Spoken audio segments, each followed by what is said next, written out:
นี่อ๋อพี่เขาคุมอยู่นู่นแต่ว่าเต้นจริงได้เต้นจริงนะโอ้วัดดีไม่อันนี้มวยไทยก่อนก่อนเริ่มแข่งขันไม่ใช่วัดดีอะ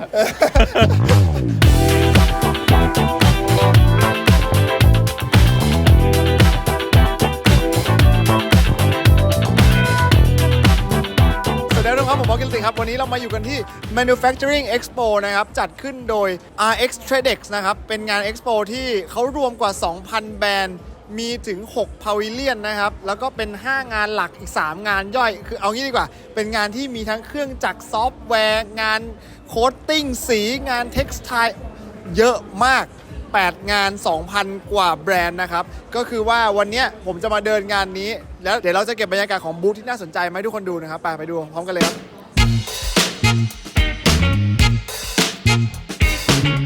โซนแรกนะครับตอนนี้เรามาอยู่กันที่โซน Interplast นะเป็นโซนงานแสดงเครื่องจักรเทคโนโลยีเคมีภัณฑ์วัตถุดิบสำหรับอุตสาหกรรมพลาสติกก็คืออุตสาหกรรมพลาสติกของทั่วโลกมารวมกันอยู่ที่งานนี้แล้วอาจจะได้เส้นพลาสติกกลับไปผมว่าเขาไม่ขายเขาอาจจะเขาคงไม่ขายมั้งแต่อาจจะมีเครื่องทำเส้นพลาสติกขายอันนี้บูธแรกเขาทำอะไรอ๋อยิงเม็ดพลาสติกขึ้นรูปอันนี้คือเครื่องขึ้นรูปพลาสติกเขาก็เอาเม็ดพลาสติกไปใส่ข้างบนแล้วพอมันลงมาข้างล่างนี่ปุ๊บมันก็ร้อนแล้วมันก็อัดเข้าไปนี่ไงก็จะเป็นการฉีดพลาสติกให้ขึ้นรูปเป็นขวดน้ำก็ได้นี่ออกมาเป็นแก้วเลยอ๋อมีตัดด้วยอ๋อเป็นแขนกลจับแก้วออกมาอันนี้คือแก้วที่ระลึกโอ้คือถ้าให้ใช้เครื่องพิมพ์สัมมิติพิมพ์เนี่ยนานเป็นวันอันนี้ประมาณสัก5 วิได้ไหมเนียนด้วยแต่อันนี้น่าจะแพงกว่าเครื่องพิมพ์สัมมิติหลายเท่าเลย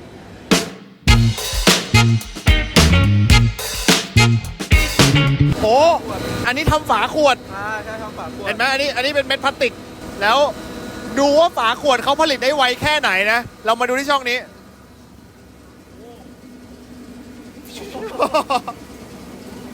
ไวกว่าขวดเยอะเลยคือผมจะรีไซเคิลไวแค่ไหนก็ไม่ทันคนผลิตหรอกมั้งจริง เชี่ยเสร็จปุ๊บอ่ะเขาเอามาปั่นให้เป็นเศษแล้วก็ไปผลิตต่อแล้วไปผลิตใหม่เนี่ยรีไซเคิลด้วยตัวเองเลยสุดยอด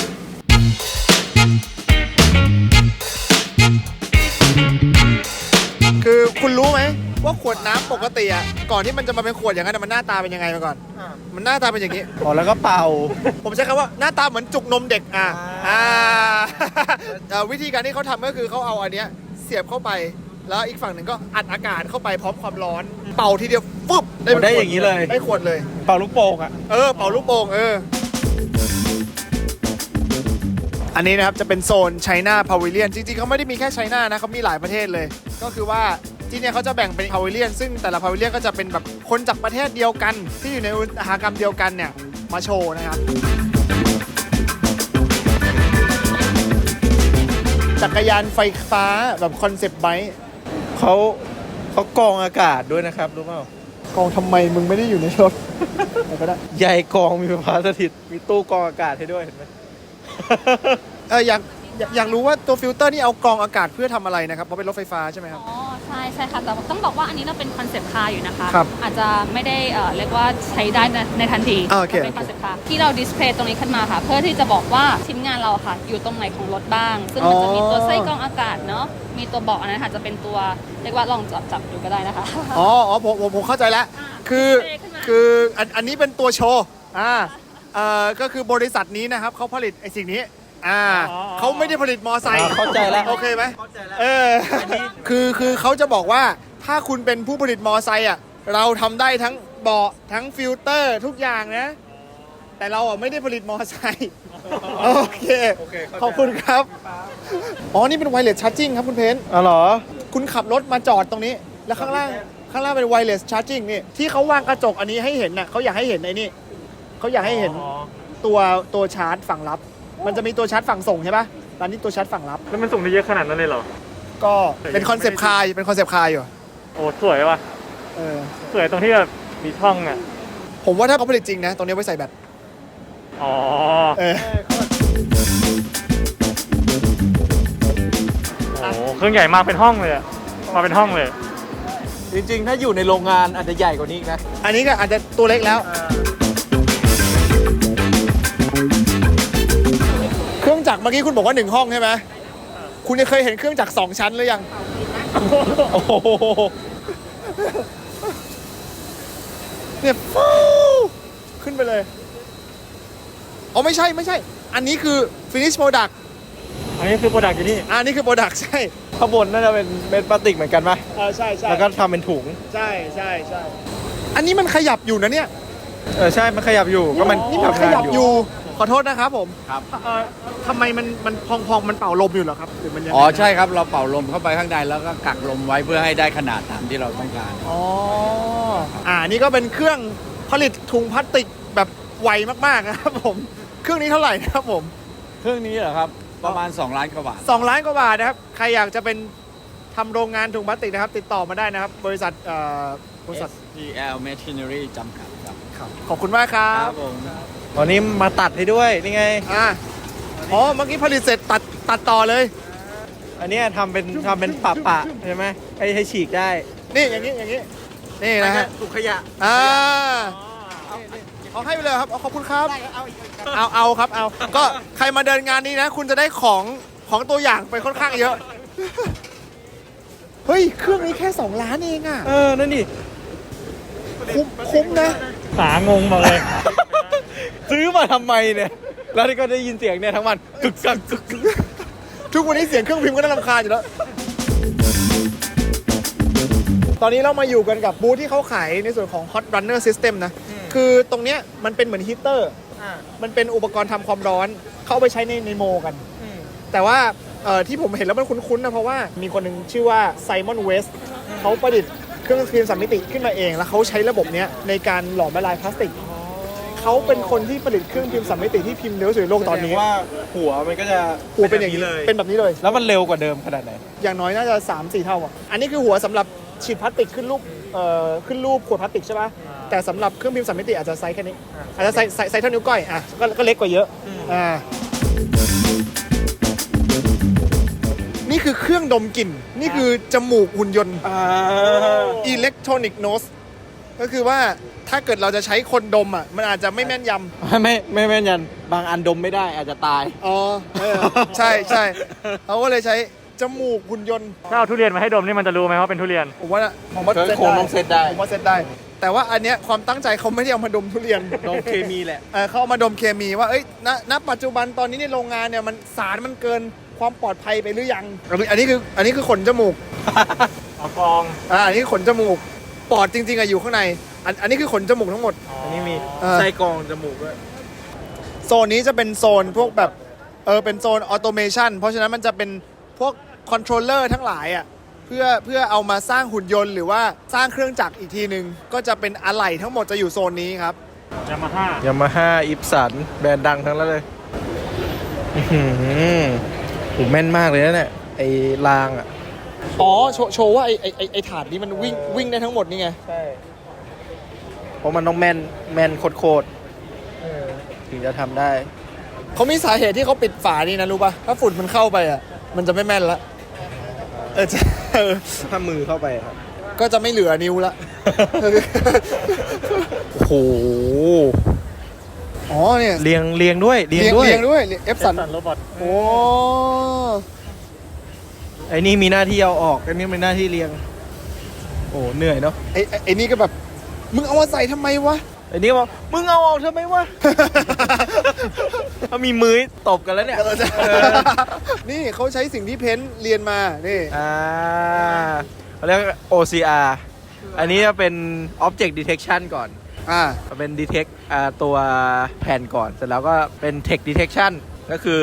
Detect ตัวอักษรแล้ว OCR เอามาเรียนรู้ว่าตัวอักษรนี้คือตัวอะไรอีกทีหนึ่งพี่บอยอยากได้นาฬิกาที่แพงที่สุดไหม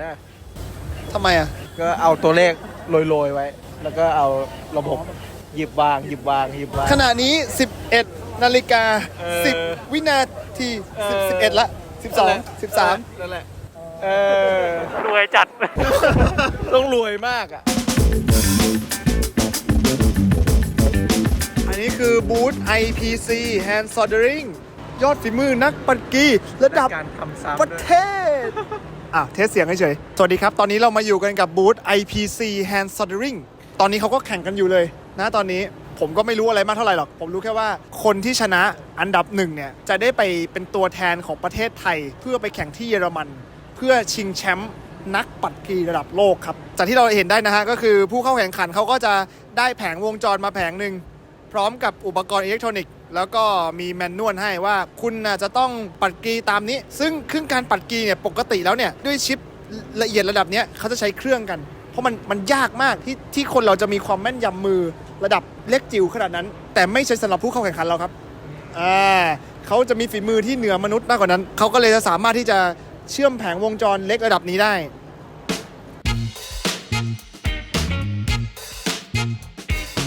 ตอนนี้นะครับเรามีอยู่ที่บูธลินเทคนะครับกับพี่ชัดชัยครับสวัสดีพี่ชัดชัยครับเดี๋ยวช่วยอธิบายหน่อยครับว่าแบบบริษัทพี่มาจากไหนและทำอะไรบ้างครับลินเทคเป็นบริษัทระดับ global นะครับของเราเนี่ยผลิตเกี่ยวกับพวกกาวและเทปกาวต่างๆที่ใช้ซัพพอร์ตในงานของเซมิคอนดักเตอร์นะครับและเครื่องจักรในการติดเทปและลอกเทปโอเคสำหรับใครที่ไม่เข้าใจนะคือคุณอาจจะมีเทปกาวอยู่ที่บ้านอยู่แล้วแต่เทปกาวของคุณมันไม่แม่นเทปกาวของพี่เขาแม่นมากเพราะฉะนั้นมันเลยเป็นเทปกาวที่แม่นขนาดว่าเราสามารถสร้างชิปบนเทปกาวนั้นได้เลยผมเข้าใจถูกไหมครับใกล้เคียงครับใกล้เคียง เพราะว่าในการสร้างชิปเนี่ยมันจะมีการใช้งานเขาเรียกว่าเวเฟอร์คือแผ่นเวเฟอร์ซิลิคอนนะฮะเขาจะนำมาตัดมันจะมีวงจรอยู่บนนั้นอยู่แล้วแล้วเขาจะนำมาตัดเป็นชิ้นเล็กคือเล็กสุดเนี่ยคือขนาดประมาณสักเป็นไมครอนนะครับเล็กมากๆซึ่งถ้าเกิดว่าเทปมันซัพพอร์ตไม่ดีเนี่ยเวลาตัดงานไปงานมันจะหลุดแล้วก็ปลิวพอปลิวไปเนี่ยมันจะไปทำให้เครื่องจักรเสียหายด้วยแล้วทำให้ชิ้นงานตัวอื่นเสียหายด้วยซึ่งงานชิ้นเดียวที่มันปลิวออกไปเนี่ยมันสามารถทำลายงานได้หลายร้อยชิ้นบนแผ่นเวเฟอร์อาจจะเสียหายเป็นหลักแสนหลักล้านได้มันเลยสำคัญมากที่ต้องใช้ตัวนี้หลังจากที่ตัดเสร็จแล้วเราต้องเอาตัวงานมันต้องไม่เหลือคราบกาวเหลืออยู่บนเทปเลยแม้แต่นิดเดียวแม้แต่1ไมครอนอะไรอย่างงี้ก็ไม่ได้นิดเดียวก็ไม่ได้เลยซึ่งเทปกาวของพี่เนี่ยมันจะไม่ทิ้งคราบกาวไว้เลยใช่โดยหลักแล้วต้องไม่ทิ้งคราบกาวเลยไม่มีเลยเจ๋งมากเลยครับผลิตภัณฑ์นี้แต่อยากถามเพิ่มเติมครับว่าทำไม Lintech ถึงเลือกมาออก Manufacturing Expo ครับแล้วปีนี้ออกปีที่เท่าไหร่แล้วครับปีนี้เป็นครั้งที่4ครับที่ออกแต่ว่าเราหยุดไปประมาณ 2-3 ปีเพราะว่าโควิดก็เลยแบบเบรกไว้ก่อนด้วยใช่เพราะว่าลูกค้าอาจจะไม่สะดวกที่จะมาจอยหรืออะไรเราก็เบรกไว้แล้วก็เพิ่งมาเริ่มปีนี้มาอีกทีครับแล้วทำไมถึงต้องเลือกที่เป็นเซมิเพราะว่าโดยหลักการแล้วงานนี้จะเป็นงานที่รวมผลิตภัณฑ์เกี่ยวกับทางด้านอิเล็กทรอนิกส์และเซมิคอนดักเตอร์มากที่สุดแล้วในไทยหรือในอาเซียนเลยไหมฮะในไทยของ Lintech เองเราจัดค่อนข้างจะทั่วโลกทั้ง Southeast Asia ยุโรปอเมริกาเราจะมีออก Exhibition ตลอดแต่ว่าในไทยเนี่ยคืองานนี้ถือว่าเป็นงานที่ค่อนข้างใหญ่และตรงจุดที่สุดก็คือว่าถ้าเปรียบเทียบกับทุกงานที่จัดที่ไทย Manufacturing Expo คุ้มที่สุดแล้วใช่ครับโอเคครับก็ขอบคุณมากครับผมครับสวัสดีครับสวัสดีครับตอนนี้เรามาอยู่ที่บูธ CC Auto Parts นะครับกับพี่บุญเลิศครับสวัสดีพี่บุญเลิศครับสวัสดีครับบุญเลิศชดช้อยครับประธานบริษัท CC Auto Parts ครับครับก็เห็นพี่บุญเลิศมีเครื่องจักรเจ๋งๆเพียบเลยไม่ว่าจะเป็นแบรนด์ซอยักษ์เป็นต้นนะฮะอยากถามพี่บุญเลิศหน่อยว่าทำไมถึงเลือกมาออก Manufacturing Expo ครับแล้วปีนี้มาออกปีที่เท่าไหร่แล้วครับลีเทสเด็กจัดเนี่ยจะได้รับความนิยมมากนะครับก็หมายความว่าลูกค้ามาเยอะคนชมงานเนี่ยก็จะไม่ค่อยผิดหวังนะครับในเรื่องบูธที่มาโชว์ก็จะมีเครื่องจักรที่หลากหลายก็คือมาทุกครั้งคุ้มทุกครั้งนะฮะมาทุกครั้งคุ้มทุกครั้งแน่นอนอย่างวันนี้ยังตกใจมากเปิดเข้ามาหน้าฮอก็คนรอเยอะแล้วเข้ามาในฮอใช่มันเป็นเรื่องแปลกยังนั่งคุยกันเมื่อกี้ว่ามันอั้นมานานหรือเปล่าคนเลยมากันแต่เช้ามืดครับผมโอเคครับพี่บุญเลิศช่วยบอกหน่อยครับว่าวันนี้เอาอะไรมาโชว์บ้างครับครับวันนี้ที่เรามาโชว์นะครับด้านนี้นะครับก็เป็นเครื่องเลื่อยแบนซอนะครับอันนี้ชัดเจนเลย Make in Thailandนะครับการที่จะเป็น Make in Thailand ได้เนี่ยนะครับก็คือผลิตทั้งเครื่องที่ประเทศไทยมอเตอร์ด้วยไหมฮะมอเตอร์เป็นมอเตอร์ก็เปิงไทยนะครับแต่เราไม่ได้ทำเองเป็นของมิซูมิชิโรงงานผลิตก็ประเทศไทยเพราะนั้นเครื่องจักรประเภทแบนซอถ้าเราใช้ PLC Control แล้วเนี่ยมันก็เหมือนการทำงานแทนคนได้แล้วนะครับก็ลดต้นทุนค่าแรงที่แพงขึ้นนะครับไม่ต้องขึ้นไปตามค่าแรงนะครับเราก็จะได้ คุณภาพอีกชนิดหนึ่งมาใช้เครื่องนะครับ โอเคครับ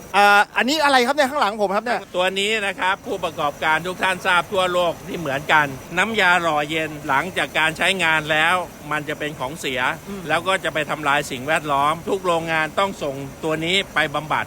การบำบัดของตัวนี้1คิวบิกเมตรก็คือ 3,000 บาทนะครับเรามีเครื่องจักรตัวนี้เอาน้ำเข้าไปเซอร์คูลเลตภายในเป็นการหมุนเวียนนะครับท่านไม่ต้องส่งบำบัดอีกแล้ว แล้วก็ไม่ไปทำลายสิ่งแวดล้อมอีกแล้ว เมื่อไม่เสียมันใช้งานได้ ท่านก็ใช้น้ำมันต่อเดือนน้อยลงครับผมอันนี้ก็สิ่งที่ได้ โอเคครับ ครับ เครื่องสุดท้ายนะฮะอันนี้อะไรครับผม อันนี้ก็เป็นนวัตกรรมที่ค่อนข้างที่จะใช้แล้วเกิดการประหยัดในโรงงาน น้ำเสียเนี่ยมันจะเกิดจากการที่เราเอาน้ำมาใช้ แล้วมีสิ่งของเจือปนลงไปในน้ำนะถ้าเป็นเศษอาหารเป็นวัสดุที่เน่าได้ จะเห็นได้ว่าเครื่องของเราเนี่ยไม่มีระบบฟิลเตอร์ ไม่มีไส้กรอง ไม่มีเลย ใช่ครับแล้วพอเราใช้ระบบสลิดเซเวอร์ให้มันหมุนผ่านสแตนเลสน้ำก็จะซึมลงไปข้างล่าง แต่ที่เมืองไทยใช้ส่วนใหญ่ก็เป็นวอเตอร์เพสฟิลเตอร์เพสเบลเพสเพราะฉะนั้นวอเตอร์เพสเราต้องเอาน้ำไปใส่ถุง แล้วก็ใช้ไฮดรอลิกอัดนะเครื่องวอเตอร์เพสตัวเล็กสุดเนี่ยมอเตอร์ 35 แรงม้า ก็คือกินไฟมากเลย กินไฟมากแต่ตัวเล็กสุดของเราตัวนี้ดึงตะกอนออกได้ 50 กิโลต่อชั่วโมง เราใช้ไฟแค่ 400 วัตต์ โอ้โหต่างกันเยอะมาก เครื่องของเราตัวนี้ก็คือเป็นตัวเรื่องการประหยัดพลังงาน และที่สำคัญคือผลิตในเมืองไทยทั้งหมดเลย ในเมืองไทยทั้งหมดเลย โอ้โหครับ ครับ ขอบคุณมากครับ ครั กั บบ ผม CC Auto Parts ครับผม ยินดีครับ ขอบคุณครับ โอ้นี่คือบอสกรูเวลาเครื่องจักรจะขยับอ่ะมันต้องขยับอยู่บนแกนอะไรสักอย่างหนึ่งที่มันแม่นมากๆ แกนนี้เรียกว่าบอสกรูวิธีการทำงานคือมันจะมีลูกเหล็กอยู่ข้างในแล้วลูกเหล็กมันก็จะหมุนอยู่ในตัว housing มันนี่แหละ ปกติมันจะเป็นเหล็กอันนี้เขาทำเป็นอะคริลิกให้ดูไอ้บอสกรูเนี่ยเครื่องพิมพ์3 มิติเขาไม่ค่อยใช้กันเพราะมันแพงบนเครื่องพิมพ์ผมอ่ะส่วนใหญ่ก็จะใช้เป็นอันนี้แหละ linear rail แต่ว่าแต่ของเครื่องพิมพ์ผมมันจะไซส์เท่านิ้วก้อยฮะอันนี้มันไซส์เกินนิ้วโป้งผมไปอีกตอนนี้เรามาอยู่กันกับบูธเอ็นเทคนะครับวันนี้พี่เขาเอาเครื่อง CNC มาให้ดูหลายแบบมากเลยอันนี้เป็น CNC กลึงการกลึงคือการทำพาร์ทที่เป็นแบบกลมๆอ่ะปกติเขาจะใช้แมนนวลก็คือคนค่อยๆหมุนเอาแต่อันนี้เขากลึงอากาศให้ดูอยู่ไม่ได้มีพาร์ทอะไรแค่อยากจะให้ดูเครื่องเฉยๆว่ามันน่าสนใจแต่ก็คงไม่ซื้อแพงหมายถึงว่าผมมันไม่มีตังค์เครื่องเขาไม่ได้แพงหรอก ถ้าใช้กับโรงงานคงไม่แพงหรอก ใช่ พี่บอสเอามาทำอะไรครับ ทำน็อต ช่วงแรกอาจจะทำลูกบิดประตูเยอะหน่อยแจกใครมาบ้านเอาลูกบิดประตูไหม ต้นทุน 5,000 เครื่องอีก2 ล้าน ใช่คุ้ม อุ้ยอะไรอะ ไฟลุกEDM เหรอ อ๋อ อะไรนะ EDM ตื้อไม่ใช่ EDM คือ Electronic Deposit Machining ปกติแล้วอ่ะเครื่อง CNC อันอื่นอ่ะเขาจะใช้เป็นหัวเป็นดอกสว่านเพราะฉะนั้นอ่ะมันก็จะมีใบหนึ่งที่คมๆใช่ไหมตัดเหล็กออก เราเลยจะเห็นแบบเครื่องกึ่งแบบเหล็กบินออกมาเยอะแยะเลย ก็คือจะมีเศษเหล็กเต็มไปห เศ ม ษ ดเลย ขี้กึ่งแต่เครื่องนี้ไม่มีเห็นไหม ไม่มี มันทำงานโดยที่มันปล่อยกระแสไฟฟ้าเข้าไปเพื่อละลายเหล็กไปเลยแต่เครื่องนี้ข้อเสียของมันคือมันช้ามากๆเพราะว่ามันกินได้ทีนึงแค่ไม่กี่ไมครอนเท่านั้นเองเพราะมันอาศัยอิเล็กตรอนในการกัด ถ้าอย่างนั้นมันก็จะเนียนกว่า แม่นมากมันแม่นถึงขนาดว่าคุณสามารถตัดจิ๊กซอว์2 ชิ้นน่ะเอามาประกอบกันไม่เห็นรอยต่อ ผลงานก็คล้ายๆกับพวกลูกบาศก์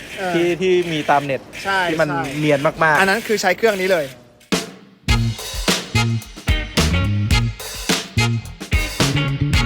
โอเคครับตอนนี้เรามาอยู่กันกับบูธของ Manufacturing Expo เองเลยเขามีแมสคอตเป็นหมีขาวหมีขาวเป็นหมีช่างเป็นหมีที่เล่นเครื่อง CNC เป็นผมว่า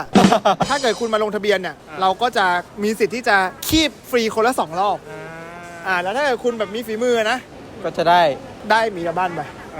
แค่นี้แหละไปเดี๋ยวเรากดคนละ2 รอบดูว่าเป็นไงใครได้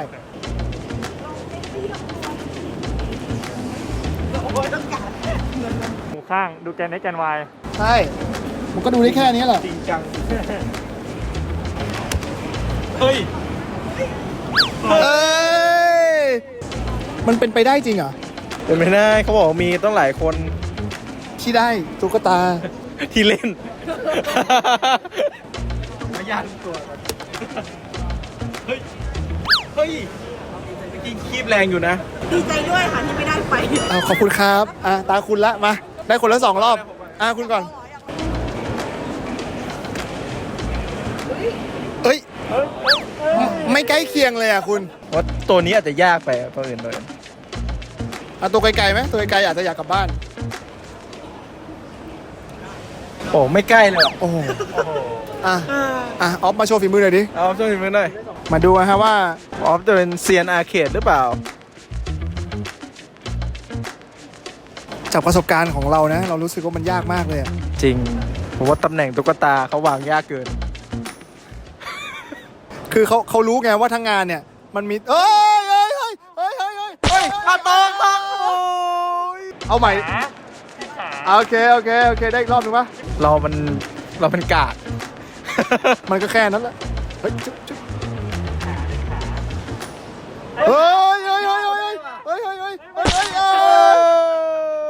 ใครที่จะมางาน Manufacturing Expo นะครับมาแก้แค้นให้ผมด้วยนะคุณเอาหมีให้ได้แล้วคุณถ่ายรูปมาส่งให้ผมดูด้วย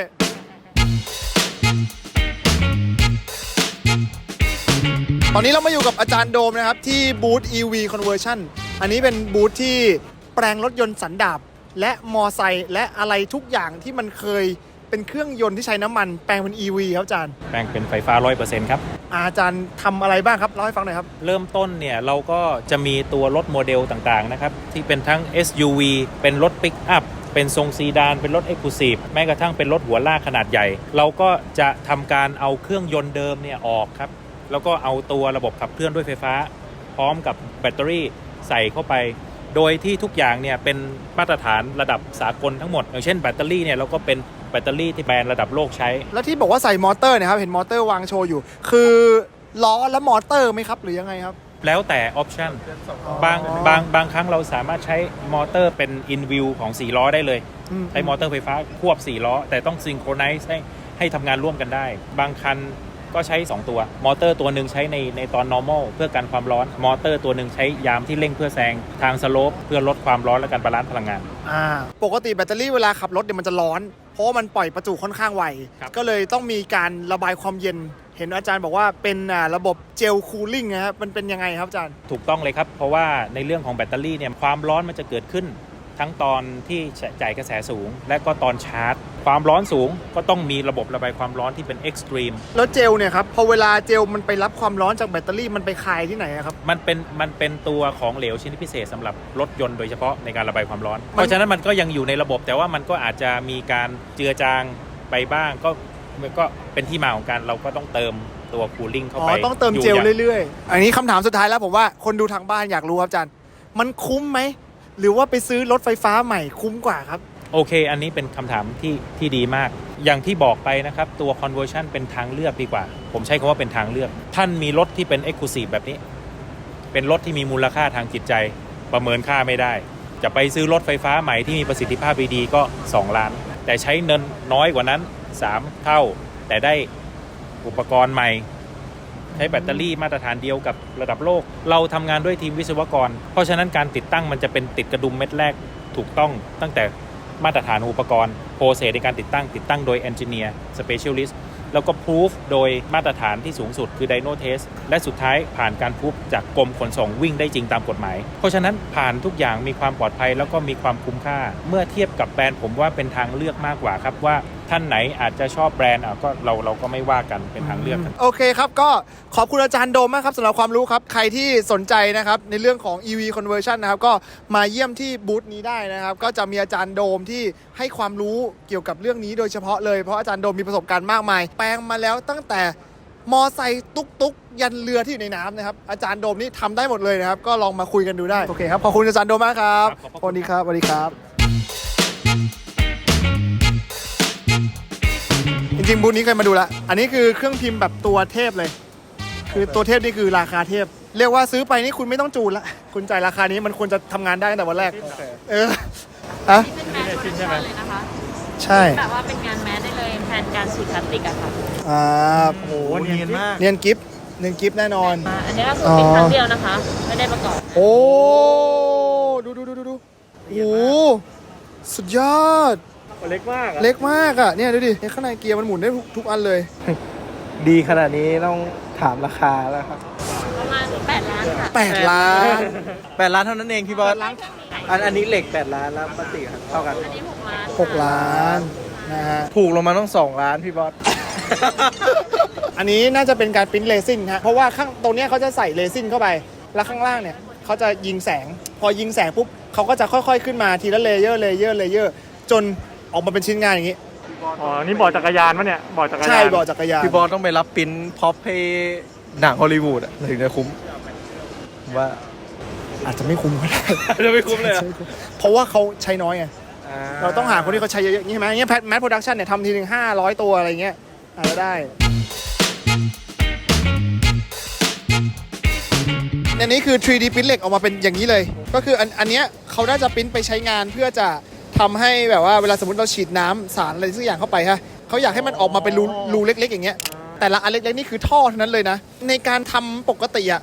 มันเป็นไปไม่ได้เลยที่คุณจะทำชิ้นงานนี้ออกมาได้ อันนี้ก็คือ 3D printing ขึ้นมาเท่านั้นถึงจะได้ชิ้นแบบนี้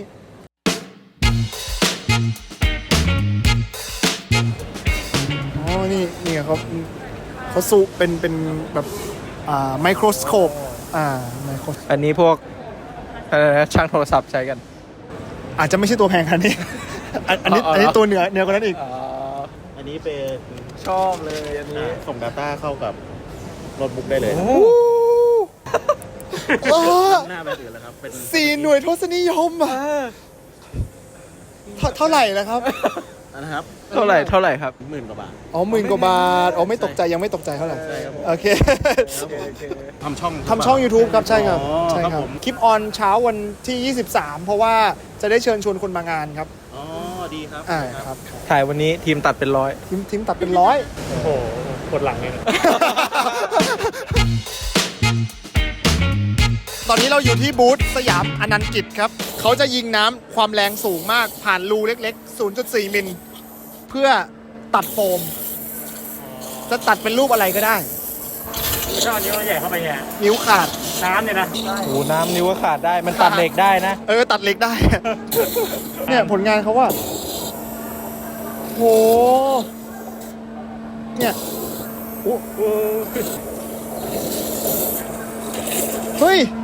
สุดยอด ใครทำธุรกิจเกี่ยวกับแบบว่าโฟม ซื้อเครื่องไปใช้ได้ เครื่องนี้เท่าไหร่ล่ะครับ เครื่องนี้ความลึก 1.5 ครับด้านกว้าง3ในงานจะอยู่ที่ประมาณ 6 ล้าน 6 ล้าน โอเค ถือว่าขนาดไซส์นี้ไปรับงานใหญ่อาจจะคุ้มนะ คุ้ม ไม่ใช่เหล็กบางๆนะครับ ผมอาจจะต้องซื้อเครื่องนี้ ถ้าผมจะสร้างยานอวกาศ โอเคไหมถ้าผมอยากจะไปดาวอังคารอะไรเงี้ย หมาหุ่นยนต์หมา ไหน อ๋อนู่นตกใจหมด อ๋อ ไม่เคยเห็นแต่ใน YouTube อะไม่เคยเห็นของจริงเลยอันเนี้ย มันเต้นได้ไหมครับ ตัวนี้เต้นไม่ได้ค่ะจะเป็นตัวเล็ก อ๋อ ตัวเล็กเต้นได้ ขอดูได้ไหมครับ เคยเห็นแต่เตะได้ไหมครับ ไม่ทราบดีผม อันนี้เปิดเต้นให้ดูได้ไหมครับ ตัวเล็ก นี่ได้ค่ะ เราจะเต้นค่ะ ตัวเล็กเต้นได้ ฟังก์ชันนี้มีไว้เอนเตอร์เทนโดยเฉพาะ ใช้คำว่าเอาไว้เทสเครื่องจักรดีกว่า อ๋อเทสมอเตอร์มัน เฮ้ยตื่นแล้ว เฮ้ยมองไม่ทันเลยเมื่อกี้ อ้าว มือ ไม่ อ๋อก็มีรีโมทคอน อ๋อ โทร เขา ล มี อยู่ นี่โอ้ เพื่อนมาบ้านโชว์อันนี้สักทีเพื่อนก็ว้าวแล้วแล้วเพื่อนเราก็จะมาบ้านอีกหลายรอบ มาเพื่อ มาเอาหมาไป มันเล่นหมา คนส่วนใหญ่ที่ซื้อไปเขาซื้อไปทำอะไรนะครับ เอาไปพัฒนา เอาไปพัฒนาต่อ ไปเรียนต่ออะไรอย่างเงี้ยค่ะใช่ อ๋อ เอาไปเฝ้ายามไปติดกล้องนะครับไปที่มืดๆอันตรายอย่างเงี้ยค่ะ เอาไปในที่ที่ไม่อยากส่งคนไปตายว่างั้นแหละ ใช่ไหมฮะโอเคนะ ติดต่อซื้อขายได้นะฮะบูธนี้นะฮะ ได้เลยค่ะ เอเชียโกลบเวนเจอร์ครับ ขอบคุณครับ ขอบคุณนะคะ ขอบคุณครับ ตอนนี้เราอยู่ที่บูธไฮแม็กอันนี้น่าจะเป็นเครื่องเรียกว่าเครื่อง inspection ก็คือเอามาวัดชิ้นงานว่าที่เรา CNC ออกมามันแม่นแค่ไหนเรากัดงานชิ้นงานมาใช่ไหมแล้วเราไม่รู้ว่ามันแม่นไหมเราก็เอามาใส่เครื่องนี้เพื่อให้มันเช็คกับไฟล์มาสเตอร์ที่เราใส่เข้าไปว่าเฮ้ยมันตรงกันไหมหรือมันห่างกันแค่ไหน ก็คือ QC ได้ในจำนวนที่รวดเร็วมาก ใช่ครับ โหหน้าตามันเท่มากเลย ที่หน้าตามันเท่อย่างเงี้ยเพราะว่ามันใช้ระบบการขับเคลื่อนแบบเดลต้าครับมันจะเป็นแค่ขยับ จากตรงแถวนี้หมดเลย เป็นมอเตอร์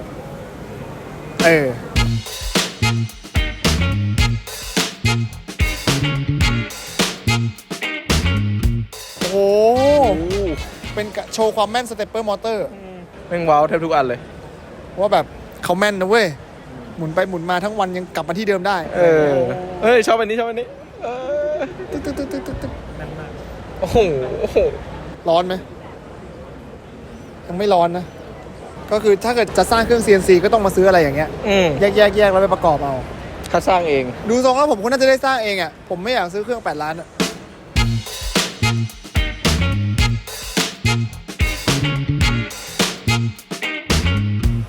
โอ้ยังก็อยู่โรงงานรถยนต์ใหญ่มากเป็นแขนกลที่เอาไว้ยกลังจำนวนมากดูดลมเหรออันนี้เขาดูดลมครับใช่ตรงมือมันอ่ะจะเหมือนกับปลาหมึกอ่ะไม่ต้องไอ้นี่ละไม่ต้องให้คนยกทีละลังละไม่ต้องจ้างละสมชายไปพักนะสมชายไปพักคือเครื่องนี้จ้างสมชายทั้งชีวิตเลยหรือเปล่ารู้ว่าเครื่องนี้เท่าไหร่สมมติจ้างสมชายจะเรื่อง15,000เนี่ยจ้างสมชายได้กี่เดือนอยากรู้ไหมผมทำให้แต่ว่าสมชายต้องหยุดทุกคืนนะครับสมชายทุกคืนต้องกลับบ้านสมมติจ้างสมชาย 45,000ไม่ต้องนอนเลย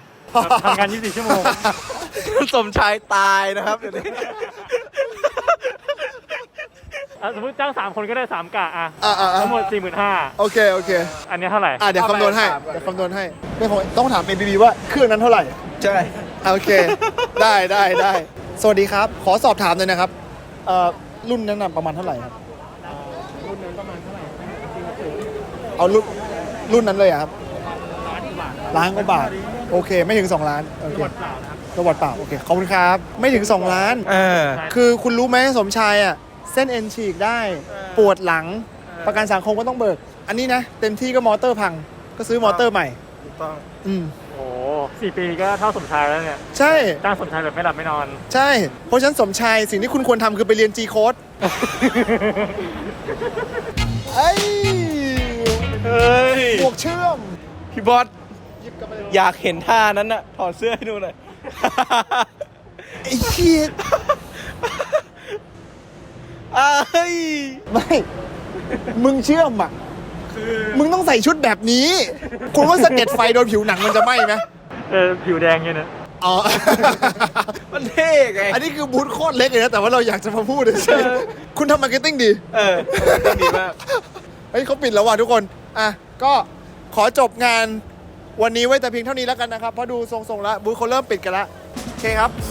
ก็นอกจาก5 งานหลักที่เราไปมานะครับเขายังมีอีก3 งานย่อยซึ่งแบบโหเดินไม่หมดจริงๆแบบมีบูธที่น่าสนใจเยอะมากนะครับไม่ว่าจะเป็นของ Nepcon Thailand นะครับเป็นงานแสดงเทคโนโลยีการประกอบตรวจวัดและทดสอบสำหรับผลิตภัณฑ์อิเล็กทรอนิกส์และ Fabtech งานแสดงการออกแบบและก่อสร้างการบริหารจัดการพลังงานความปลอดภัยและระบบเครือข่ายในโรงงานและอาคารแล้วก็งาน GFT ครับเป็นงานแสดงเทคโนโลยีด้านเครื่องนุ่งห่มและสิ่งทออันเนี้ยก็เดี๋ยวผมจะไปเดินต่อนี่แหละแต่ว่าดูทรงแล้วไม่ทันนะครับแต่ว่าไม่เป็นไรครับใครที่พลาดวันแรกคุณมาวันหลังก็ได้นะครับเพราะว่างาน Manufacturing Expo ครั้งนี้นะครับจัดขึ้นวันที่ 21 ถึง 24 ปี 2566 นี้นะครับก็งานเริ่มตั้งแต่ 10 โมงเช้าถึง 6 โมงเย็นเลยครับทุกคนสามารถดูงานแบบเต็มอิ่มเลยโดยงานนี้นะครับจัดขึ้นที่ไบเทคบางนาครับก็สามารถขับรถมาหรือว่ามาทางรถไฟฟ้าก็สะดวกเช่นกันครับใครที่ชื่นชอบเทคโนโลยีหรือว่านวัตกรรมใหม่ๆรวมถึงเทคโนโลยีการผลิตอุตสาหกรรมทุกอย่างเลยนะครับสามารถมาได้ที่งานนี้เลยนะครับขอบคุณ Manufacturing Expo ด้วยนะครับเดี๋ยวไปเจอกันปีหน้าครับ